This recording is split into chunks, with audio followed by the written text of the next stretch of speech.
jinsi ya kumtumainia Bwana. Kuna watu wanatumainia watu, kuna watu wanatumainia marafiki, kuna watu wanatumainia serikali, kuna watu, kila mtu ana mahali anatumainia. Lakini nataka kufundisha asubuhi ya leo jinsi gani mtu anaweza kumtumainia Mungu. Chukua Biblia yako takatifu, tutasoma andiko moja peke yake. Samueli wa kwanza sura yake ya 30 mlango wake wa kwanza mpaka wa 8. First Samuel chapter 3 verse 1 to 8. Un Samuel chapitre 30 verset 1 jusqu'à 8. Tunasema Samueli wa kwanza sura yake ya 30 mlango wake wa kwanza mpaka wa 8. Kama umepata sema amina. Kama hujapata sema haleluya. Basi tutasimama tusome neno la Mungu. Samueli wa kwanza mlango panga imeandikwa. Sawa, watu wake walipokuwa wamefika hawa Amaleki walipokimbia Negevu nao wakapiga silaha na kuchoma nao wachukua mateka wanawake wawili hawakuoa wote ila wakawachukua. Na Sauli na watu wake wakafia wazazi watoto tulio mateka. Ndipo Daudi na watu waliokuwa pamoja naye wakaitoa sauti zao na kulia, kwa hawana nguvu za kulia tena. Hao wake wawili walikuwa mwisho sana. Haima wao na Yezebeli Abiaili atakuwa mkewe wa Karmeli. Naye Daudi akafadhaika sana kwa sababu wale watu walikuwa wakisema kwamba adui wa mama kwa maana nasi hao watu watusomeshe pia kwa chi ya wanawe mabili zake. Daudi alitumwa kwa Itabo pia Abdasani wa mwana wa Mehileti tafadhali iletee rambi hiyo Nevera. Naye Abisai kamletea Daudi Nevera huko. Daudi akauliza wa kase ijofuatia jeshi vipo fuata kwa kuwa hakika kapata au kosi takonya wote. Amen. Jina la Bwana libariki. Utaketi. Nasema nataka kufundisha asubuhi ya leo jinsi ya kumtumainia Bwana. Maandiko tumetoka kusoma katika Samueli wa kwanza sura yake ya 30 mlango wake wa kwanza mpaka wa 8. Kusudi ni tafsiri andiko hili vizuri, nipende nisipende, nitaanza na historia. Daudi alipakwa mafuta na alipakwa mafuta kusudi atakuwa mfalme wa taifa ya Israeli. Lakini upako inakuja na mambo mbili. Na katika Agano la Kale kulikuwa upako 3. Upako wa kwanza ulikuwa upako wa kifalme. Upako wa pili ulikuwa upako wa kikohani. Na upako wa 3 ulikuwa upako wa ukoma. Upako wa kikohani ni upako ya utumishi. Kwa mtu kufanya kazi ya Mungu anampaka mafuta. Upako ya kifalme ilikuwa upako ya kitawala, watu wanaotawala, kuongoza. Na upako wa ukoma ilikuwa upako wa ugonjwa. Kama mtu iko na magonjwa anapakwa mafuta kusudi apate kupona. Lakini baada ya Daudi kupakwa mafuta kusudi atakuwa mtawala, ageuke mfalme, upako inaleta mambo mbili. Upako inasababisha ujulikani na upako inaleta pia ujia, shida, ikaja na matatu. Mfalme Sauli akaanza kupenda kumuua kwa sababu yeye ndio ni mfalme na kumetangazwa na kumepakwa mtu mwingine kuwa nani? Mfalme ya taifa hiyo. Sauli anatawala. Asa Sauli aliposikia yeye ndio atakuwa mfalme, akaanza kumwandama, akaanza kumpiga. Mara mingi watu wanafanya nataka unipake mafuta. Upako inakuja na shida yake. Haina raha tu. Raha itatokea mwisho. Tangu siku mbingu inakupaka, elewa kuanzia hiyo siku kunakuja na shida ya upako. Na mfalme Sauli akahakikisha kila njia, kila mbinu. Alitaka kumuua Daudi, lakini anayepakwa hauawe na mtu yeyote. Ni mtu yeye peke amepakwa ndio anaweza kujua. Na iliposhindikana Daudi kuuawa, matokeo yake Daudi akajikuta katika nchi ya kigeni ya Wafilistini. Usikilize, amepakwa mfalme kusudi akuwe mfalme katika taifa ya Israeli, lakini hapa sasa amejipata nje ya nchi. Kwa hiyo matumaini na hiyo ndoto, ile maono, kile Mungu alimfunulia kinafanya nini? Kimepotea. Na wakati Mungu ametuita, ametuokoa, anaongea mambo mingi mazuri kwa ajili ya maisha yetu. Kwa sababu Yeremia 29:11 Biblia inasema tu anatuwazia mambo mazuri. Anakuwazia vile utakuwa rais, anakuwazia vile utakuwa mkuu wa mkoa, anakuwazia vile utakuwa mhubiri wa kimataifa, anakuwazia vile utakuwa na kanisa kubwa, anakuwazia vile utakuwa na kampuni. Mungu atuwazie mambo madogo, Mungu anatuwazia mambo makubwa. Na wakati ule Mungu anatuwazia mambo makubwa, wakati ingali mawazo, haina shida, kwa sababu shetani hajui mawazo ya Mungu. Lakini wakati inatamkwa kwamba kuanzia leo wewe utaenda kuwa mfanyabiashara mkubwa, kuanzia leo wewe utakuwa mhubiri wa kimataifa, kuanzia leo wewe utakuwa na kanisa kubwa, kuanzia hiyo siku shetani anaanza kuipiganisha. Kwani mapenzi yote ya Mungu inaharibu kazi ya shetani. Chochote kile kinaitwa mapenzi ya Mungu. Kama kuna kitu kina vita hapa duniani, ni kitu kilicho sawasawa na mapenzi ya nani? Ya Mungu. Kwa sababu mapenzi ya Mungu inakuja kuharibu mpango, kazi ya shetani. Na kwa sababu Daudi alitaka kushimikwa kuwa mfalme, mapenzi ya Mungu, adui akaandama, wakajipata iko nje. Na kule nje kila mtu ana mtazamo yake, lakini nitakuonesha mtazamo ya Daudi tayari ilikuwa mtazamo ya kukata tamaa. Na nakwambia unaweza kuwa kabisa nje na kile Mungu alisema na wewe kwa maisha yako. Na zingine Mungu alisema wewe utakuwa mtu mkubwa, lakini unajikuta ukusoma. Mara moja unaanza kujiona hakuna namna unaweza kuwa mtu nani mkubwa. Unaweza kufikiri Mungu alisema mambo makubwa, lakini unajipata huko kijijini. Mungu anaweza kusema utaolewa, lakini unajipata huko na miaka 40. Unakuwa nje ya kile kitu kenye Mungu ameongea juu yako. Lakini ningependa usichukue attitude, mtazamo Daudi alikuwa na. Alipojipata nje ya taifa ya Israeli, akapokelewa na mfalme Akish, mfalme wa Filistini. Na mfalme Akish akampatia sehemu ajenge yake mji. Na huyo mji Daudi akawita jina yake Silgadi. Kwa mtazamo ya Daudi akajua tayari alikuwa Mwisraeli, lakini kwa sasa yeye ni nani? Ni Mfilistini. Na Wafilistini wakapanda vita kwenda kuwapiganisha Waisraeli. Lakini elewa, Daudi alipakwa mafuta si ya kupiganisha Waisraeli, lakini ya kutetea wanani? Waisraeli. Lakini sasa iko nje ya taifa ya Israeli. Mfalme Akish hakumuomba Daudi waende naye kwa vita, kwa sababu alikuwa anajua hata huyu mtu yuko kwetu, lakini yeye ni nani? Ni Mwisraeli. Daudi mwenyewe ndio akajipeleka kwa mfalme Akish, akamwambia, unajua mimi ni mtumishi wako, mimi ni mwana wako, na vile mko naenda kupiganisha Waisraeli, mimi niko tayari, twende. Kwa nini? Kwa vita. Lakini kitu Daudi anasahau, yalipakwa mafuta ya kuwatetea, kuwapigania Waisraeli, lakini akupakwa mafuta ya kupiganisha Waisraeli. Na mfalme Akish akasema sawa, wakainuka. Kwa hiyo Daudi anaenda kinyume na upako yake. Daudi akupasha kupiganisha Waisraeli, lakini Daudi asubuhi, mchana, jioni na usiku alipakwa mafuta kwa ajili ya kuwalinda wanani? Israeli. Lakini kwa nini anafanya? Kwa sababu ameona hiyo ndoto imepotea, anaona hiyo picha haiko tena. Na kuna vitu mingi tulikuwa natarajia kwa maisha yetu, tukijaribu kuangalia na macho unaona hiyo picha haiko tena.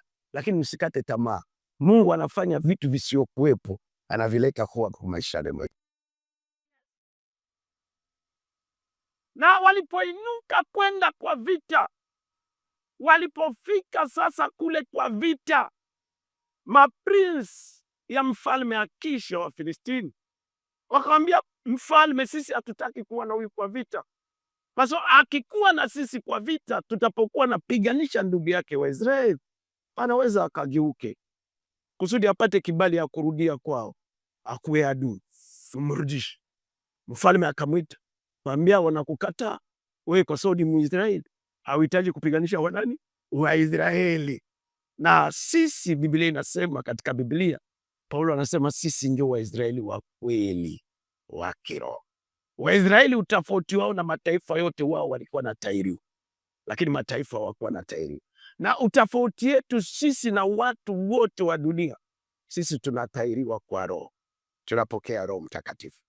Na sisi Waisraeli hatuhitaji kupiganisha wanani? Wa Israeli. Mkristu hahitaji kupiganisha nani? Mkristu mwenzake, kwa sababu sisi ni viungo katika mwili wa nani?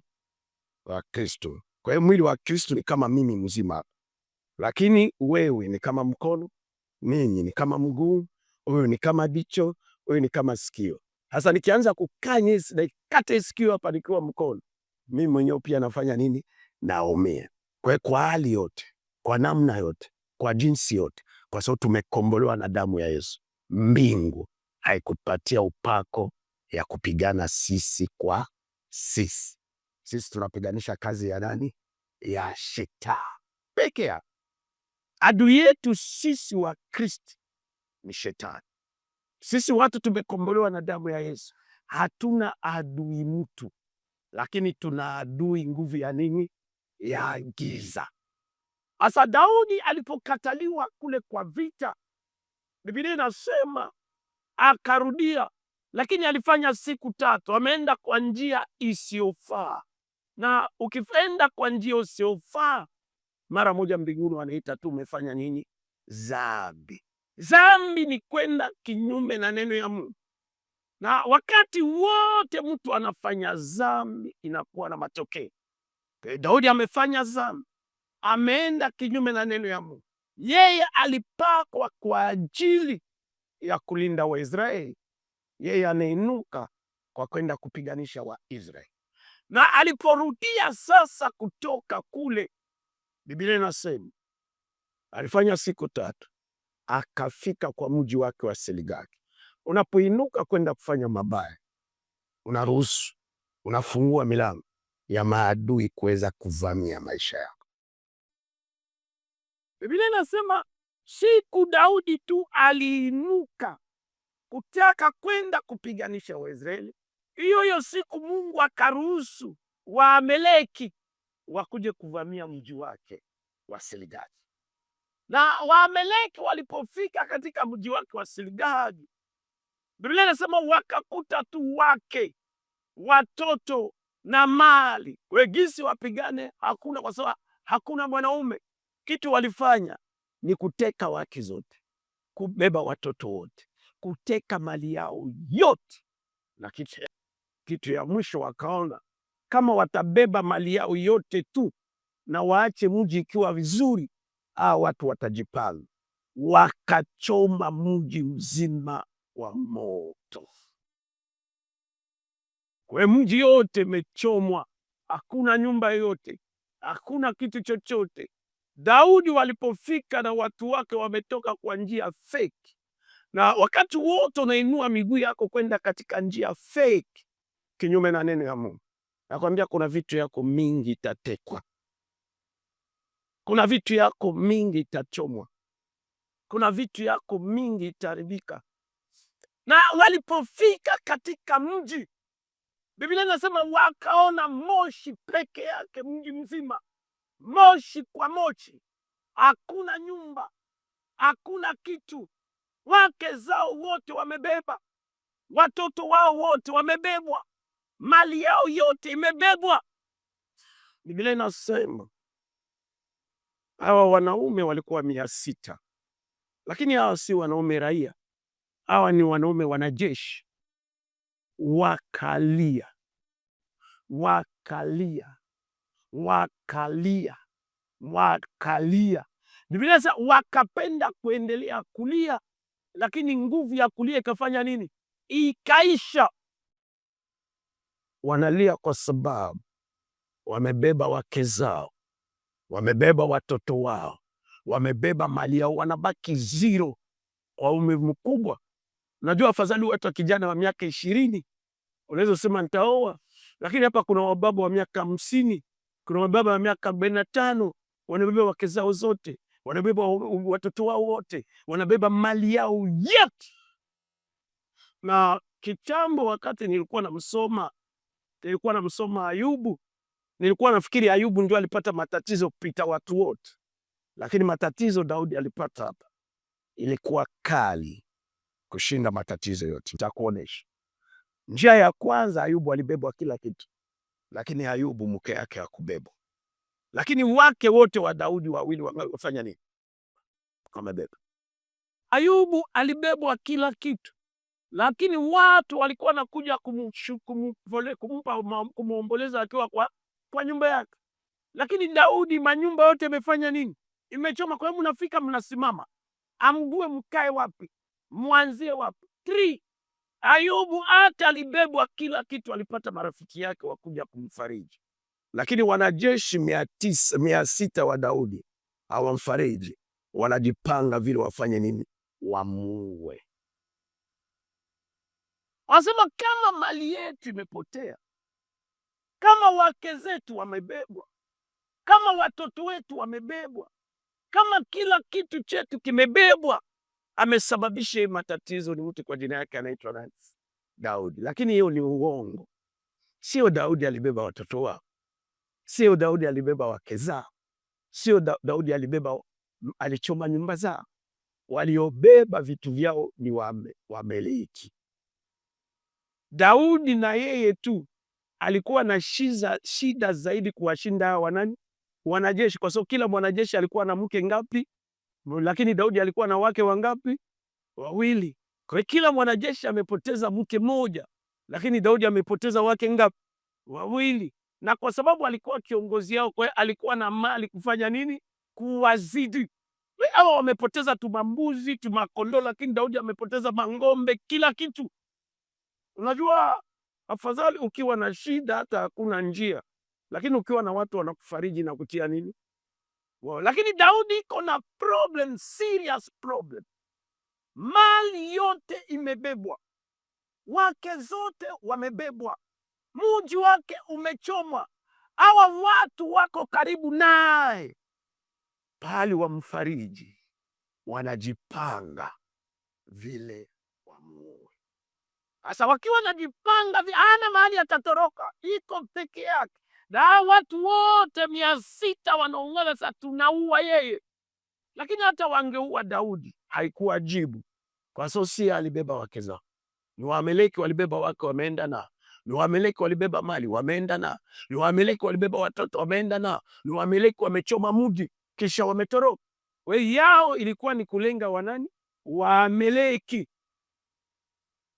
Biblia inasema wakiwa kwa hiyo hali, ndio maandiko inasoma, na ndio somo yangu inaanza. Biblia inasema Daudi akiwa katika hali ya kubebwa wake zake, Daudi akiwa katika hali anabebwa mali yake. Na sijue vitu ngapi mwaka kwako vimebebwa, vimetekwa, vimechukuliwa, vimechomwa na shetani, sibu. Lakini Mungu anage. Akiwa katika hiyo hali, ndio Biblia inasema Daudi akajitia moyo katika nani? Bwana. Isipokuwa Biblia ileze kwa upana alifanyaje, ninadhibitisha biditaje kwamba alijitia moyo katika nani? Bwana. Lakini hiyo neno inasema tu kwa ufupi, akiwa kwa hiyo hali. Na sijue nini na nini 2025 vimetekwa kwa maisha yako. Sijue ni 25 vimeibwa kwa maisha yako. Sijue ni nini na nini 2025 vimechukuliwa. Lakini kitu nataka kukuambia, kwa hiyo hali na kwa hiyo namu, fanya kama Daudi, ujitie moyo katika Bwana. Inawezekana uchumba ndio imechukuliwa mwaka huu. Inawezekana kazi yako ndio imechukuliwa mwaka huu. Inawezekana biashara yako ndio imechukuliwa mwaka huu. Inawezekana amani, shetani amechukua amani ndani ya moyo wako mwaka huu. Lakini Daudi hakuwa katika hiyo hali. Sasa Daudi akajitia moyo katika Bwana. Na kitu ilithibitisha Daudi alijitia moyo. Na kitu itathibitisha siku ya leo unajitia moyo katika Bwana. Ilikuwa mambo matatu. Ni mambo matatu ilithibitisha kwamba Daudi kweli anaacha kuwategemea wanajeshi. Kwa sababu atategemeaje watu wanataka kumuua? Watamuua. Kwa hiyo itathibitisha kwamba Daudi hakuwa anamtegemea, kwa sababu alikuwa na uwezo wa kumpigia mfalme simu Akishi, kumwambia angalia, nilikuwa naenda kukusaidia vita, tumekuta mji umechomwa, hasa wanajeshi wangu wanataka kufanya nini? Kuniua. Tuma wanajeshi waje wanitoe kwa mikono yako. Kwa hiyo angetumainia mfalme. Lakini Daudi hakutumainia mfalme. Daudi hakutumainia wanajeshi wake. Daudi hakutegemea hata nchi yake Israeli. Lakini Biblia inasema Daudi akamtumainia Bwana. Na kutumainia Bwana ina mambo tatu. Kitu ya kwanza Daudi alifanya, Biblia inasema Daudi akaita kuhani Abiathari. Akiwa kwa hiyo hali kila kitu kimepotea. Akiwa kwa hiyo hali kila kitu kimechomwa. Akiwa katika hali anataka kuuawa, yeye akamwita kuhani Abiathari. Abiathari ni nani? Ni mtumishi wa nani? Wa Mungu. Kwa kumuona Mungu, tunamuona Mungu kupitia watumishi wa nani? Wa Mungu. Alikuwa na uwezo wa kumuita jenerali wake. Alikuwa na uwezo wa kupigia mkuu wa majeshi simu. Alikuwa na uwezo wa kumpigia mfalme Akishi simu. Alikuwa na uwezo wa kumtumia ujumbe Sauli, jamani, nakuomba msamaha, hata unanifukuza lakini nataka nirudie. Lakini hakuangalia kule kote. Yeye hakuona jibu na suluhisho itatoka kule kote. Lakini yeye akaita mtumishi wa Mungu. Na wakati tunakuwa na problem, kitu inadhibitisha mtu anamtumainia Mungu wakati anatafuta watumishi wa nani? Yakobo 5:13-15 inasema, mtu wa kwetu akiwa na shida aombe, akiwa na furaha aimbe nyimbo ya Zaburi. Biblia inasema lakini akiwa ajiwezi. Hapa Daudi tena hakuwa anajiweza. Unajua unakuwa na problem bado na nguvu ya kujiweza, unaweza ukasimama. Lakini Biblia inasema kama ujiwezi, kunafikia wakati matatizo inakushinda, hauna uwezo tena ya kuishughulikia. Biblia inasema uite watumishi wa Mungu. Na ndio kitu Daudi alifanya. Alijipata mahali ajiweze. Wake zote wote wamechukuliwa. Wake watumishi wake wote wamechukuliwa. Mali yao yote imechukuliwa. Watoto wao wote wamechukuliwa. Miji wao yote imechoma. Amefikia wakati ajiweze. Mtu anapopata problem mwanzo, kila mtu hataki shida yake ijulikane. Kila mtu anajaribu kufunika, aitafutie jibu yeye kama yeye. Lakini unapoona unajaribu kutafuta jibu wewe, kama inakataa na inaanza kujulikana, ukiwa mjinga, hiyo shida itakumaliza. Lakini kama unamtumainia Bwana, inafika wakati wa kutafuta watumishi wa nani? Sasa utapoita watumishi wa Mungu, sasa watakuombea na kukupaka mafuta kwa jina ya Bwana. Na Biblia inasema, na kama ukuwa naweza kusimama, utasimama tena. Na kama ulikuwa na dhambi, utafanya nini? Utasamelewa. Najua kitu Daudi alikuwa nini anamuita Abiathari? Sababu anatambua alienda kwa njia mbaya. Hii vitu vyote vinatokana na njia mbaya sana. Na kuna mambo mingi mabaya inatokea kwa maisha yetu, lakini ukiangalia nyuma inatokana na njia mbaya tuliifuata kwa muda fulani, kwa wakati fulani. Na baada ya kufuata njia mbaya kwa muda na wakati fulani, baadaye ikatokea nini? Ikaleta matokeo mabaya. Akaita mtumishi wa Mungu. Na alipoita mtumishi wa Mungu Abiathari, nikopenda kwa tatizo uko nayo, unisikilize vizuri. Unifuate. Sijue nini imeibwa. Sijue nini imechukuliwa. sijue nini imetekwa kwa maisha yako. Nimesimamisha somo yao kwa sababu Jumatano usiku Mungu alikuwa ananiambia hawa watu kuna vitu mingi vimetekwa kwa maisha yao. Hawa watu kuna vitu mingi imeibwa kwa maisha yao. Hawa watu kuna vitu mingi vimechukuliwa, wanakosa peace na wanahitaji kupata amani. Na Jumapili ijayo msikilizaji, Daudi alipoita Abiathari, na Daudi akamwambia leta nivera. Nivera ni nini? Waso Abiathari hakuwa nabii. Nabii ndio anakuambia jina lako fulani, unaitwa Fina, juzi uliibwa hivi na hivi, anakuonesha kile. Lakini koani yeye si nabii. Uko naliele? Sasa watu walikuwa wanakuja na matatizo yenyewe, wanataka kupata jibu hapo kwa hapo. Na kulikuwa vazi ilitengenezwa koani alikuwa anavaa, na hiyo vazi ilikuwa inaitwa nivera. Ina mataa upande wa kushoto na ina mataa upande wa kulia. Tuseme mimi nataka kusema Dr. Frank, mwaka ujao naenda Marekani, naenda kwa koani. Koani anavaa. Wamuuliza, Mungu unataka nisafiri mwaka ujao Marekani au utaki nisafiri mwaka ujao? Nivera kama ilikuwa mapenzi ya Mungu nisafiri, mataa ya kulia inawaka moto, inawaka. Tunasema haleluya, Mungu amesema nisafiri. Lakini kama haikuwa mapenzi ya Mungu nisafiri, mataa ya kushoto inawaka, inasema Mungu afanye nini? Hataki. Na utakumbuka Sauli wakati Mungu alimwacha na Wafilistini walipoinuka kutaka kwenda kupigana naye, akenda kwa koani, wakaitisha nivera. Koani akavaa nivera. Na Sauli akauliza, niende kupigana au nisiende kufanya nini? Kupigana. Hapana kuanzisha vita yenye Mungu hakukuruhusu. Chochote unataka kufanya kwa maisha ni vita. Kuanzisha uchumba ni vita. Kuanzisha biashara ni vita. Kuanzisha kitu chochote unataka kufanya hapa duniani ni vita. Na hapana kuanzisha kitu kenye Mungu hakukuruhusu. Nakwambia utaibika kule mbele. Utashangaa. Asa Daudi, wakati mfalme Sauli aliuliza, Biblia inasema nivera haikuwaka ni upande wa kushoto, haikuwaka ni upande wa kulia. Hakujua kama aende apigane au asifanye nini, asipigane. Na kama Mungu ananyamaza kwa kitu uko naombea au hapana kuanza hatua, utashangaa kule mbele.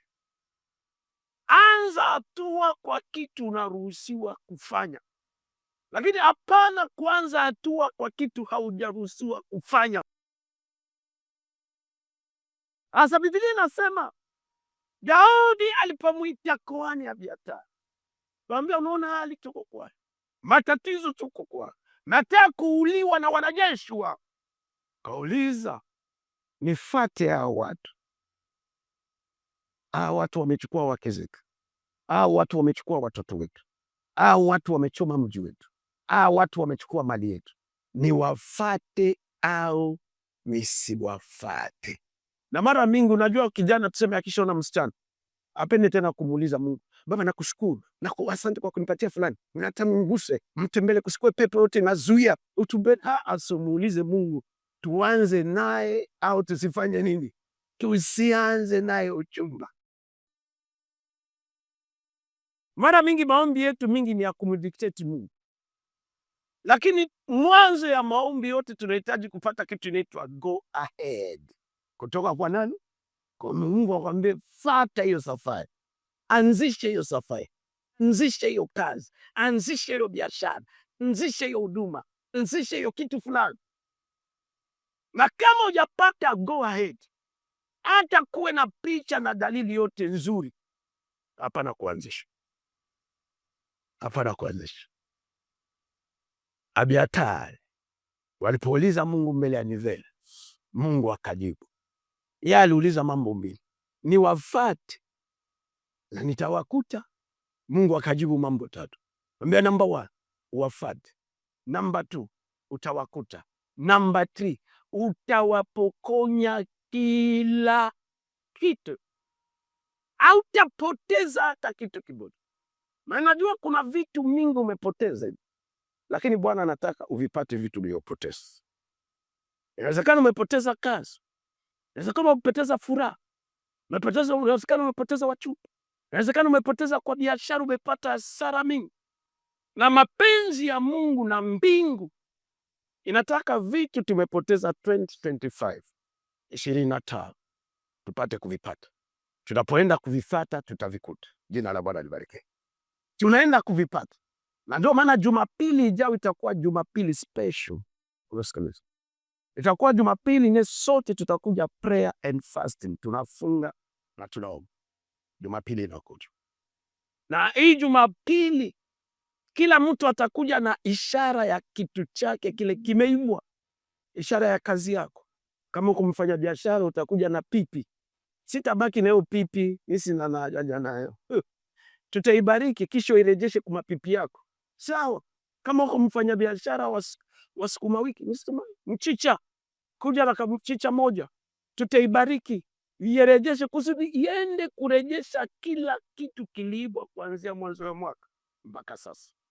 Kama ni matatizo ya afya, kama utakuwa ni matatizo ya afya, utakuja na nguo yako moja. Tutaiwekea mikono. Takuombe. Kama itakuwa ni matatizo ya memba ya family, wamepoteza amani, wana magonjwa, utakuja na picha za wale watu. Na Jumapili itakuwa Jumapili tunataka mambo ngapi? Tupate vitu tumepoteza kuanzia Januari mpaka sasa. Jina la Bwana libarikiwe. Namba 2, kitapokuwa na vifata, Biblia inasema tutavikuta, tutavifikia, viko kwa mikono ya shetani.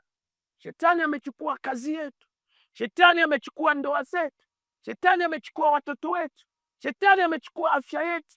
Shetani amechukua mipango yetu, uchumba wetu. Shetani amechukua promotion zetu. Lakini alipata nafasi kwa sababu tulifuata njia isiyo sahihi. Kwa kumtumainia Bwana, kitu ya kwanza inathibitisha tulimtumainia Bwana ni kwamba tunatafuta watumishi wa nani? Wa Mungu. Na Biblia inasema katika Mambo ya Nyakati ya kwanza ya pili sura yake 20 mstari wa 20, Biblia inasema muamini Mungu na muamini watumishi wake, ndio mtaweza kufanikiwa na kustawi kwa kila jambo. Fanya Jumapili kama unaamini Mungu anaongea na sisi. Itakuwa Jumapili ya kwanza tangu tuanze ibada. Sote tunakuja tukiwa tumefunga, bila kula, bila kunywa. Sasa ni muda mchache.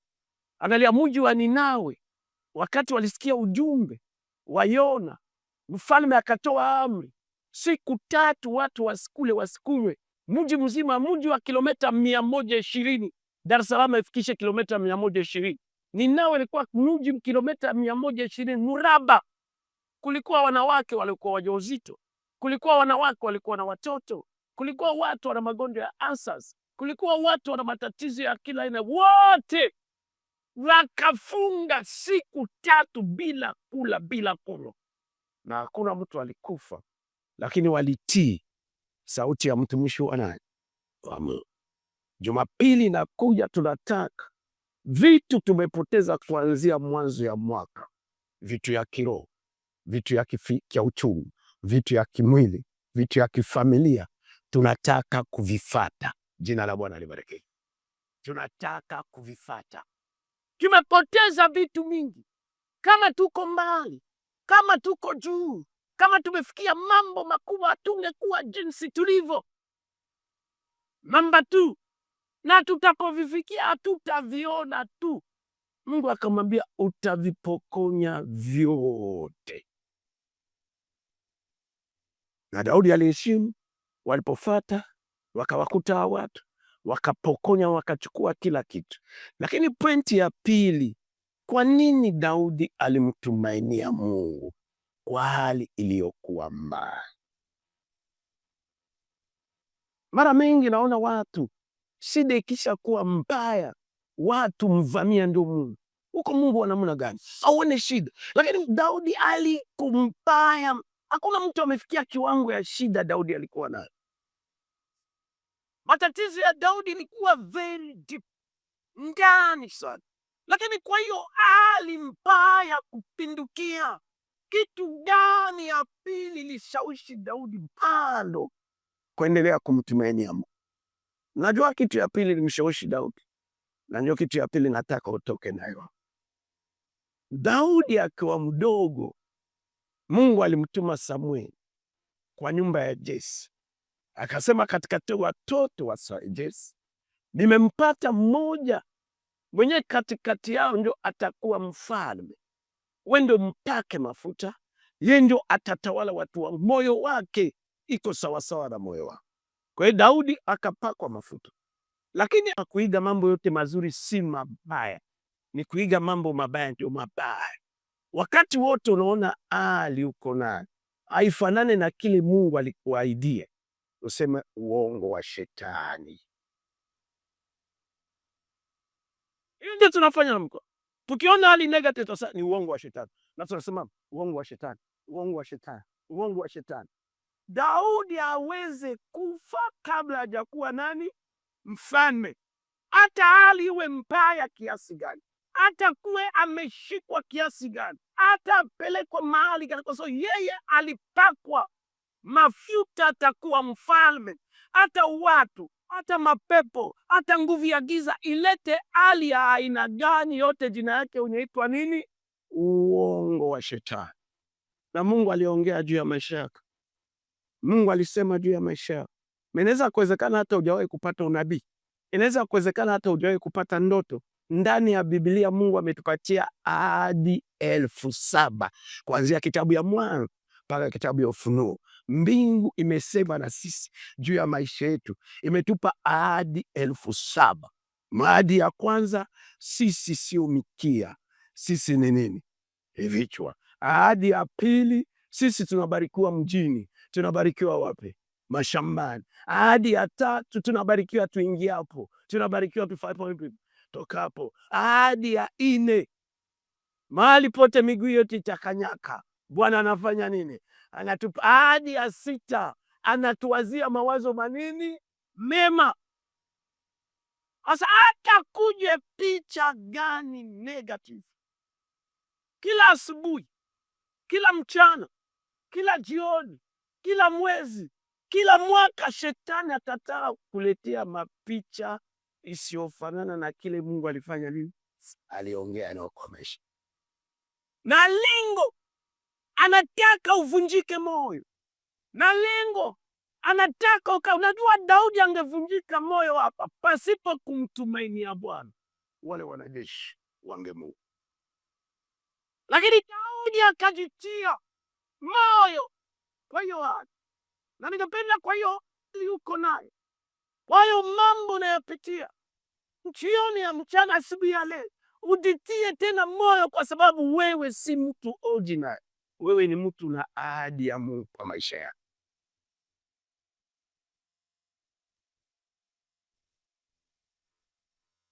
Na moja ahadi ya Mungu, naambia mimi si kuku ya kisasa. Moja ahadi ya Mungu, Biblia inasema nywele yetu itageuka mpaka itakuwa, unaona yangu inakuwa mweupe. Kwa hivyo hata nikiwa kwa ndege, mnasikia ndege naanguke kunaenda Marekani, msifanye matanga yangu. Mimi si kuku ya kisasa.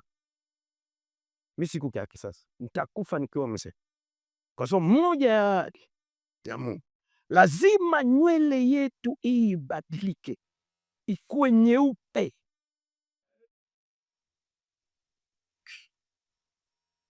Kwa hivyo shetani kila asubuhi, wakati Mungu anaongea kwa maisha yako, wakati Mungu anasema kuhusu wewe, na shetani anaposikia, kuanzia hiyo siku shetani ataanza kuleta madalili negative ya kukutaka kukuvunja nini? Moyo. Siku Mungu aliongea kwa maisha ya Yusufu kwamba atakuwa mtawala, angalia mambo Yusufu alianza kuyaishi. Alifanana. Ndugu yake wakamvua nguo, ndugu yake wakamtupa kwa birika, wakamuuza, wakamfanya kuwa mtumwa, akaenda nchi ya kigeni. Anasimama na Mungu, bado anamtumainia Mungu. Kufika nchi ya kigeni, mke wa bosi anampenda, ndani jela, lakini mule ndani ya jela bado anafanya kazi ya Mungu, anaendelea kutafsiri na kuambia watu. Lakini kwa sababu alimtumainia Mungu, Yusufu hakukufa jela. Yusufu hakukufa kwa mke wa Potifa. Yusufu hakukufa ndani ya birika, lakini kile Mungu aliongea kwa maisha ya Yusufu kiligeuka kuwa kweli. Jina la Bwana libarikiwe. Na kile Bwana ameongea juu ya maisha yetu kinaenda kuwa kweli. Na kitu kubwa mahali pote si tunapita, kile Bwana sana anasema na sisi tunaenda mbali. Sisi tunaenda mbali. Sisi tunaenda mbali. Sisi tunaenda mbali. Hawezi enda mbali kwa miguu. Haitawezekana. Utachoka. Unafikiri unaweza kusafiri hapa mpaka Nairobi na miguu? Utachoka. Hawezi enda mbali kwa baskeli. Utakufa njiani. Wanaenda mbali. Na hii sisi kwa kwenda mbali inahitaji kuwa na uwezo kubwa. Kwa kwenda mbali inahitaji Mungu akupeleke viwango ya nini? Ya juu. Sema tunaenda mbali. Sema tunaenda mbali. Sema tunaenda mbali. Sisi tunaenda mbali. Sisi tunaenda mbali. Sisi tunaenda mbali. Na atwende mbali kutokana na masomo yetu. Atwende mbali kutokana na vipaji yetu. Atwende mbali kutokana na akili yetu. Tunaenda mbali kwa sababu tuna ahadi ya Bwana maishani. Kama Bwana anasema. Na Biblia inasema anaweka njia mahali ya kula nini? Njia. Anafanya, analeta vitu vyenye havikuwepo na kuvifanya kuwa. Sababu ya tatu, Daudi kumtumainia Mungu. Nakwambia sababu ya kwanza ilifanya Daudi amtumainie Mungu. Alikuwa na mtumishi wa Mungu. Na kuna mambo yanakuzidi. Tangu nimekuja hapa au tutafuti, unapambana na shida yako wewe mwenyewe, itakuumiza. Mungu analeta watumishi wa Mungu. Baraka ya Mkristo ni mtumishi wa nani? Wa Mungu. Mungu anatuleta kwako kwa ajili ya maisha yako, kukuombea, kukuelekeza, kukufundisha, kukuelekeza, kwambia kitu unahitaji kufanya na kitu unahitaji kufanya. Lakini namba 2, hata kuwe nini, kila wakati kumbuka kile Mungu ameongea juu ya nini? Ya maisha yako. Nini Mungu alisema juu ya maisha yako? Nini neno ya Mungu inasema juu ya maisha yako? Nikiona ahadi ya Mungu na puuza ahadi, na matatizo yote inafanya nini? Inatoroka, inakimbia, inakuachia. Lakini namba 3, kwa nini Daudi alijitia moyo? Katika Bwana. Unasikiliza? Wamebeba wake zake wote, wamebeba watoto wake wote, wamebeba mali yao yote, na wamechoma mji wao wote. Na wamefanya hivi vitu, si wanyama, ni wanajeshi. Kwa hiyo ni wapiganaji. Na hapa Daudi, unasikiliza, kama amechomewa vitu na kubeba kila kitu, kwa sababu alikuwa anaenda kwa vita ingine. Kwa hivyo Daudi, hawa wanaobeba vitu vyake wanamchokoza kufanya nini? Vita. Na haikuwa mara ya kwanza Daudi kupigana nini? Vita. Huku kwa nchi ya kigeni, kazi yake alipopewa mji, kila asubuhi alikuwa anaenda anachokoza, kwa anapigana, anaenda kwa anapigana, anaenda kwa anapigana. Kila siku maisha ya Daudi ilikuwa ya vita. Kwao tu, akiwa kwao, anachunga kondoo kidogo na mbuzi ya baba yake, anapigana na simba, anapigana na dubu. Alipopelekea ndugu yake chakula, anapigana na Goliati, na alipigana vita mingi. Kwa hii vita imejitokeza, sio vita ya kwanza, ni vita tu kama vita ingine amewahi kupigana.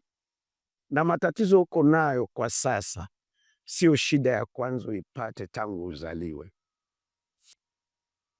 Umewahi kukumbana na matatizo ya aina mbalimbali. Umewahi kukumbana na shida kali kushinda shida uko nao kwa sasa. Na Daudi nafikiri alikumbuka, nafikiri alipata hiyo nguvu wakati anakuta watoto wake kila kitu. Na anakumbuka wakati walikuwa wanamkataza aende kupigana na Goliath. Mfalme alimkataza, ndugu zake walimkataza, mkuu wa majeshi alimkataza. Lakini Daudi akamwambia Mungu, msifikiri ni vita ya kwanza. Nimewahi kupigana na simba, nimewahi kupigana na dubu na nikashinda. Mungu aliyenipigania na simba na Mungu aliyenipigania na ndugu atanipigania na Goliathi. Kwa hata kwa hiyo hali alikuwa na mke wake wamebebwa, watoto wamebebwa, mali imebebwa, mji umechoma, si vita ya kwanza. Kwa alikuwa na kumbukumbu ya ushindi ya vita ya nini? Ya zamani, na ushindi wake wote ulikuwa unatokana na nani? Na Bwana. Na hali tuko kwayo kwa sasa, mambo tuko napitia kwa sasa, sio matatizo ya kwanza kwa maisha yetu. No. Tumekutana na mambo magumu kuliko hii tuko nayo sasa, na Bwana alitushindia, na Bwana alitupigania, na tuliona mkono wa Bwana. Sasa Mungu huyu aliyetupigania na matatizo ya 2010, alitupigania na matatizo ya 2020. Mungu huyu alitupigania na matatizo wakati hatukuwa tujaoa na kuolewa. Mungu huyu alitupigania na matatizo wakati hatukuwa japata watoto, hatukuwa na mwelekeo. Mungu huyu alitupigania na matatizo wakati hatukuwa na kazi. Hata tupigania na matatizo iko mbele. Kama unataka ushinde vita iko mbele yako, angalia ushindi uliopata jana. Na kama unataka vita iko mbele yako ushinde, sahau ushindi Mungu alikufanyia jana. Utaona hiyo shida inakuwa kubwa kubwa kubwa kubwa kubwa kubwa, na unalia na unachukua kamba unajinyoa. Kwa hiyo hii mambo tatu unasikiliza asubuhi ya leo, wanifuate asubuhi. Na tunataka kupita hapa mbele, tutainua tu mikono. Jumapili ndio tunakuja kuomba sasa. Na tukiwa katika hali ya kufunga bila kula bila kunywa. Utakuja na kifaa moja ya kazi ya. Kama tuseme una duka, unaweza kuja na sabuni moja. Au unaweza kuja kama unauza vitu ya tuseme vijiko, masahani, unakuja na kijiko moja. Kama tuseme wewe ni mjenzi wa nyumba, unaweza, hiyo inajenga nyumba inaitwa nini kwa Kiswahili? Inaitwa plumber. Inaitwa nini? Kale. Mwiko, unakuja na mwiko. Unaona? Kama wewe ni mtu wa IT, unakuja na kompyuta. Atuchukui mimi nina zangu huko na leo. Tunataka kuibariki irudie kwa kazi yako. Uko na leo. Hasa ni mambo tatu. Lakini kitu ya kwanza tunataka kufanya leo hapa. Hatutakaa leo sana. Tunataka kukumbusha ushindi ya mavita mingi Mungu ametushindia. Jina la Bwana libarikiwe. Tangu uzaliwe kuna vitu mingi Mungu amekupigania. Kuna mambo mingi Mungu amefanya kwa maisha yako. Sasa huyo Mungu aliyekupigania na mambo ya utoto, huyo Mungu aliyekupigania na mambo ya ujana, atakupigania ukiwa mtu mzima. Mungu aliyekupigania ukiwa kijijini, huyo Mungu alikupigania ukiwa una kazi. Hiyo vita uko nao kwa kazi, Bwana atafanya nini? Atakupigania. Kwa kitu maombi tunataka kufanya hapa ni maombi ya kumbukumbu, ya kumkumbuka. Sasa Bwana ulifanye. Bwana sipendo, mwambie Bwana nifanye. Bwana ulifanye. Bwana ufanye. Wewe unajua Bwana ulifanye. Bwana ulifanye. Bwana ulifanye. Na hiki kiko mbele yangu. Bwana unaenda kufanya nini? Kunipigania, kunishindia. Ndio kitu ilimpatia Daudi nguvu ya kujitia moyo kwa Bwana. Kwa sababu alikuwa amepigana vita mingi na Bwana amempigania, Bwana amemshindia, Bwana amtetea. Sasa hata kama wamechukua wake, hata kama wamechukua watoto, hata kama wamechukua mali, ilihitaji amuulize yule aliyempigania, nifate au nisifanye nini? Nisifate.